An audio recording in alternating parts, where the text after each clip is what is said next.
What's up, everybody? Welcome back to the channel, or it's your first time here, welcome to the channel. My name is Andrew, and today we're doing a question and answer segment. So, sit down, let's hang out, talk for a little bit, we'll see what's going on.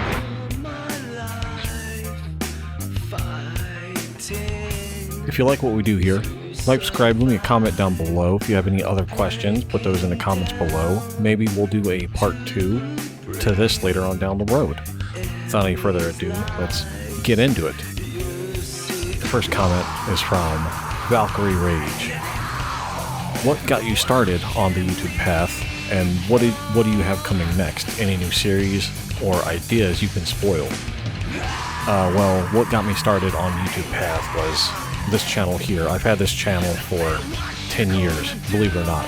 I'm not new to YouTube.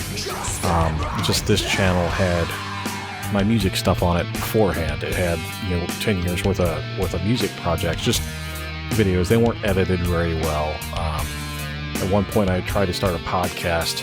The video somewhere about what I did before YouTube. It's got all my music stuff on it. A lot of that was taken from this channel.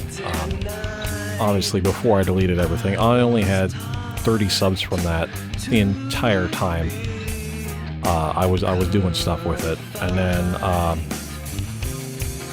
lost my job last August, and that really set me in motion. I kind of decided then and there that I was going to try something else with YouTube, and the rest is kind of history. You guys have all been along for the ride with me, so what do you have coming next? Well, we're going to finish the Universal Monsters, and then I'm not really sure what we're going to do next, so I can't spoil anything for you, sorry, but the Universal Monsters still need to be finished, so we're going to work on that.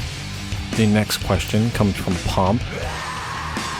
What got you intrigued in all things paranormal? Well, this goes back to when I was a kid, having experiences in the house. So, a little history on the house. It was built in the 40s. The guy that built it apparently died in the house when he was an old man or something like that. Common stories, right? But when I was a kid, I lived in what was essentially the attic. It was a 1.5-story house. My bedroom was up a rickety old set of stairs, up in the attic basically. And at night, trying to sleep, it's dark, your eyes are playing tricks on you, I would think I would see somebody. And then there were other times I would be barely asleep or something like that, and I would feel something sit on the bed and kind of weigh it down. So that kind of really set me in motion. I was always in the ghosts and stuff after that. I never really felt threatened about anything like that. It actually kind of felt protective, if I'm being honest. There was a point in time to where I never really got hurt when I was living in my childhood house, no major injuries or anything like that. But right after I moved out of that house, I got, I don't know if you can see it, this scar here. What had happened was I had gone over this scar here. It goes from here down to about here. What had happened was I had gone over a fence. It was a chain link fence, but the top of the fence was kind of like that, and it was spiked. I had gone over it to get a ball I was in ROTC at the time, and the fence had gone into my hand, and when I fell off the other side, it ripped, and it almost went all the way through my hand.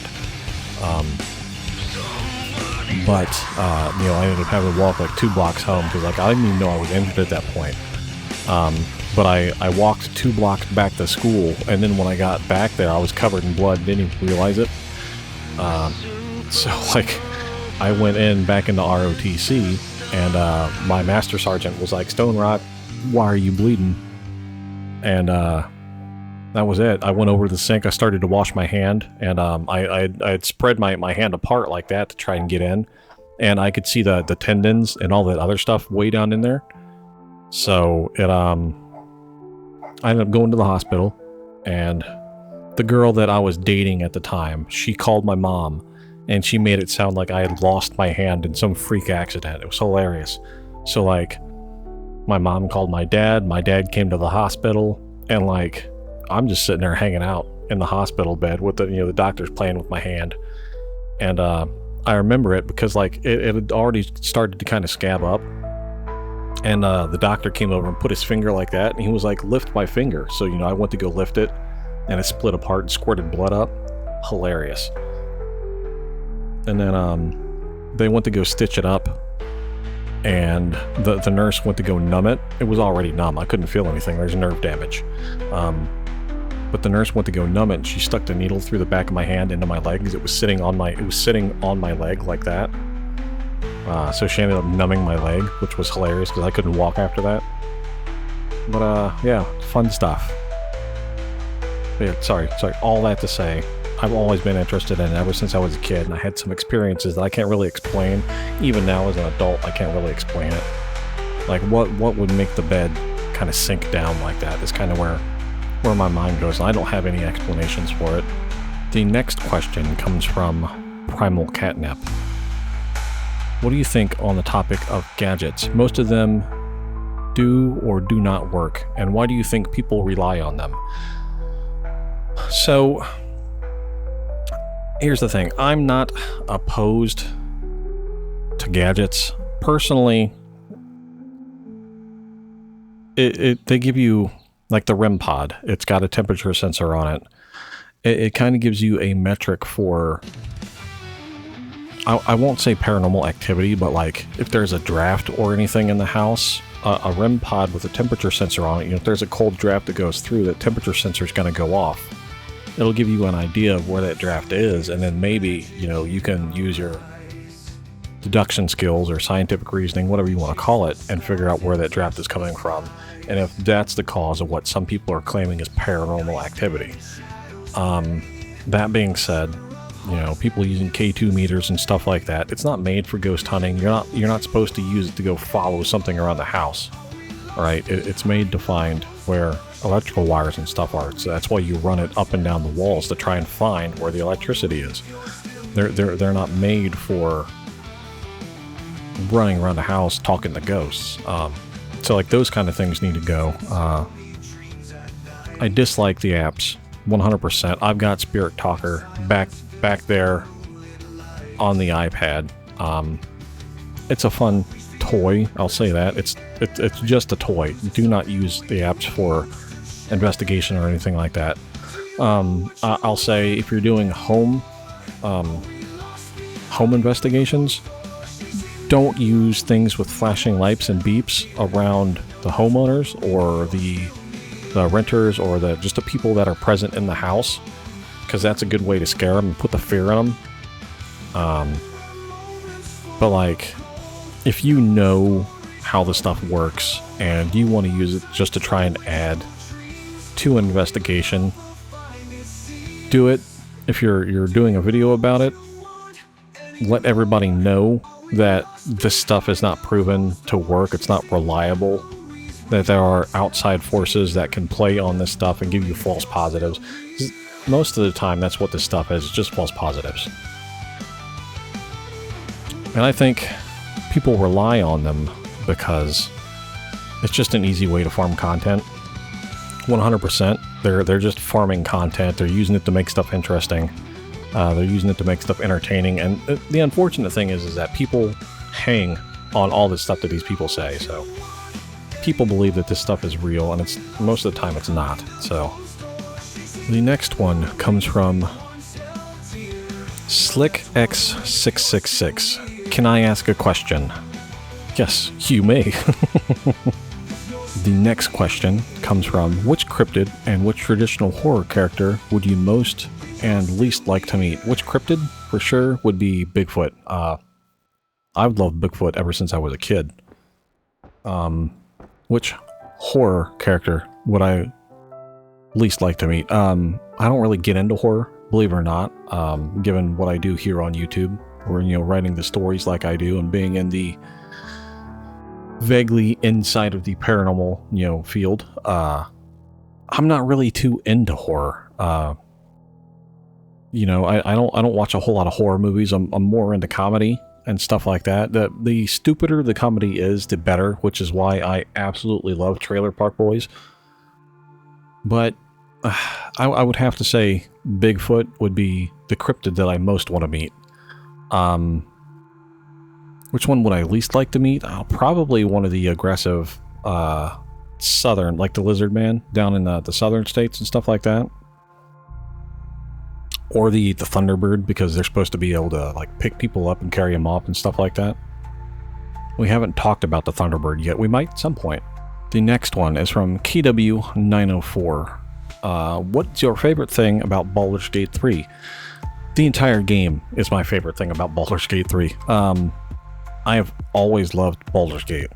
Ever since the earlier days when it was, from BioWare. There's something about that game. Like, I'm on my 8th solo playthrough, plus I'm on a cooperative playthrough with my Discord moderator. And I just love that game. Every time I play it, I get so enthralled in just what's going on. And most of the time, I play the exact same class. I usually play a fighter. That's what I play in D&D normally, is fighter. And big stink, go bonk, right? That's what I'm familiar with. Well, that's more barbarian, but that's what I'm comfortable with, is that kind of play style, right? And usually I play dwarf, and that goes back to when I used to play Pathfinder, because dwarves always got bonuses to killing goblins, and the DM I had at the time always threw goblins in every campaign he had. Yeah, he always threw goblins into whatever campaign he was doing. And he would almost always use rust monsters and ropers as well, which combined are a nightmare. Almost as bad as being thrown into a pit with a gelatinous cube, but yeah, my favorite thing about Boulders Gate 3, it's just an extremely well-built game. Larian really did a great job fleshing out the game. They went into the lore. The only thing about the lore, and spoilers, the only thing about the lore that doesn't really make sense is the Emperor's age. I'm not going to go into who he actually is, but his age doesn't make sense when you look into the backstory that they tried to shove in there with him. But it is what it is. By the way, if anybody wants to play Boulders Gate 3, leave it down in the comment, and we can try and get you in the current multiplayer playthrough with my Discord mod Shadow Raven. We're almost done. We're in Act 3. We've only got a few more things to do, and then we're gonna wrap that up. But I'm always down to play it more because I just love that game so much. I put off beating it the first year I had it. Like, I got up to the end in 3rd act, and I just put off beating it for an entire year, because I didn't want my first playthrough to end. Was like how much I liked playing it, like how drawn into it I was. The next question comes from Megan Holbert. Do you believe in ghosts or spirits? Yes, I do, because I had experiences as a kid. The next question comes from Sky Talker. Why can't I win the lottery? Why? I wish I had an answer for you. I wish I could win the lottery, honestly. That would make my life so much easier, right? The next question comes from Kobo1764. Have you ever had any paranormal experiences? What got you interested into the world of the paranormal, cryptids, and spooky stuff? Yes, as a kid. I explained this earlier. I had a ghost in a house that I grew up in. I would see it in the doorway at night sometimes, and then other times I would feel it sit on the bed. I would feel the bed physically go down. That's what started me with ghosts, and then I got into a show called, I shouldn't have been watching it at the age I was watching it in, but it was A Haunting from the 90s. And I remember specifically the house about the haunting in Connecticut, where the mortician was like, the mortician's ghost was in a basement. It was a Warren's case, obviously. And they later came out and made that movie against it, or about it, but they changed so much about it that it was something else. But, just from ghosts, cryptids were just kind of a natural thing, and honestly, cryptids seem far more... They seem like a more real thing than ghosts do, in my opinion. Like, you could see Bigfoot living out in, the woods, in the mountains of, like, Washington and stuff like that. stories from Native Americans in Canada about a group of, big, hairy humanoids called the Saskets. And, we have 10-foot tall, Bigfoot-like creatures in the fossil record called Gigantopithecus. So, like, there is credence to, big, hairy humanoid apes being able to survive here in the States. The next question comes from Hippie Nana. Which 3 people, living or not, would you like to have dinner and a chat with? I don't know. I don't know if I can name 3, but I'll say straight up Vince Vaughn, because I think he's funny as hell, and he seems kind of relatable. Snoop Dogg, number 2, because he's funny as hell and he seems kind of relatable. Just Snoop Dogg does like the wildest shit, hanging out with Martha Stewart and like being like Mr. Homebody. You hear the way that his kids and grandkids talk about him, and he like comes across as like this incredibly enduring person. And then you look back at his record with like Death Row Records, and the fact that there's thought that he could have like been a cop killer and stuff like that. It's incredible to see that this man's like journey from like the 90s till now. And for a third, I don't know. There's a lot of people that I would like to talk to. There's some people that I wish I could have talked to, living or dead. Tesla would have been a cool guy to sit down and have a conversation with. There's so many interesting people throughout history. There's so many people in my life. It's hard to pinpoint just one last person, to be honest with you. The next question comes from IP Freely 9245. Are you a football fan? What team do you support? Preferably European, like Liverpool. And on a more serious note, did the mother-in-law manage to get in afterwards? I don't know what did the mother-in-law manage to get in afterwards. I don't know what that means. I don't know what they're talking about. But are you a football fan? Since he's talking about European teams like Liverpool, I'm assuming he means what we call soccer here in the US. I'm not into sports, really. I've always been here, as an adult. I've been a musician and stuff like that. I haven't really had time to do sports. That being said, I was a soccer player as a kid. I was pretty good soccer player at that. So like I played sports as a kid. I'm not really too into sports now though. Like I could care less about sports, to be honest with you. Next question from Shadow Raven. Where's my Jack the Ripper hoodie? I vaguely remember saying that I could make hoodies about that. I've been, I need to make new designs about hoodies and stuff anyways. That honestly probably slipped my mind. There's been a lot that's gone on, and stuff like that, stuff like merch, and even making videos and stuff like that is kind of not at the forefront of my mind. I'm trying to get back on track. I'm trying to make videos now. I want to push a bunch of content out here. That way I'll be set for a while. I can just kind of coast if I need to take time off to do something. But honestly, that probably just skipped my mind. As far as like, I know Shadow Raven keeps telling me to do zipper hoodies. I don't think my distributor Fourth Wall, I don't think that they have zipper hoodies. I'll go back and look, but I don't think that they have zipper hoodies. The next question comes from DP Calamity. Where's the one place you'd love to investigate, and who would you go with if you could go with anyone, dead or alive? Probably Chillingham Castle. Honestly, I would love to go there.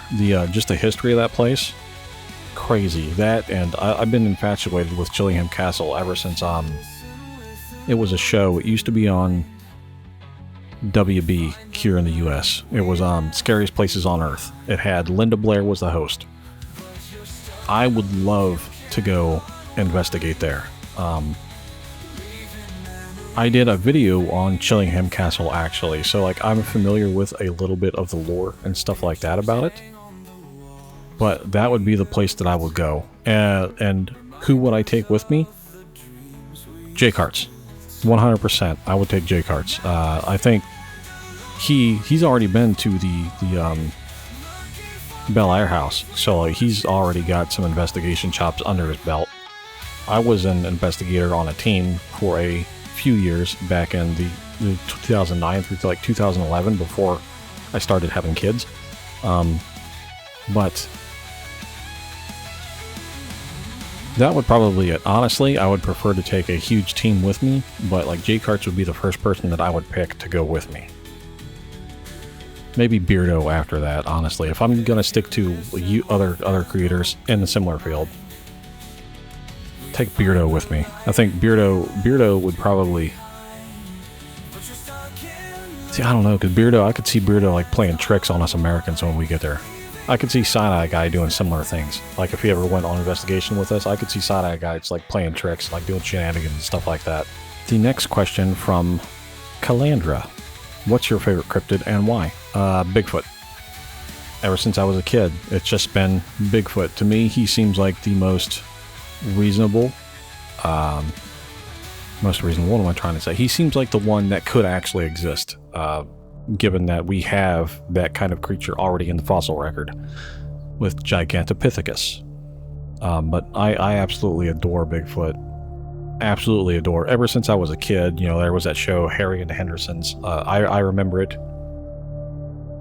I remember my dad watching it. There was a movie about it too. John Lithgow was in it. But yeah, Bigfoot's always been like #1 for me. And the last question, no, actually that was the last question from Calandra. So yeah, that was all the questions that I got for this episode. If you have any other questions, leave them below. Like, subscribe, leave me a comment. Check out the merch shelf. If you have any ideas for merch, leave them down below as well. I'm always interested in seeing what you guys want. That way I can better kind of develop the store as we go. Eventually, I'm going to make designs for my gaming channel and put them on the store.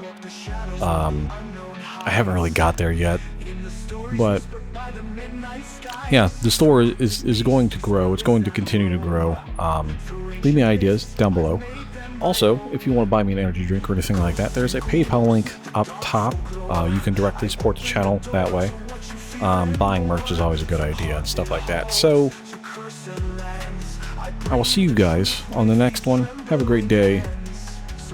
Have a great night if you're going in the nighttime here. And I'll see you on the next one. I cover the legends, the tales of old, where creatures stir, the stories unfold. From cryptids to spirits, they call my name. I dive into the depths, I play the game. Ghosts and goblins, history's more. I'm bringing it to you like never before. In every mystery, in every tale, I uncover the truth where others fail.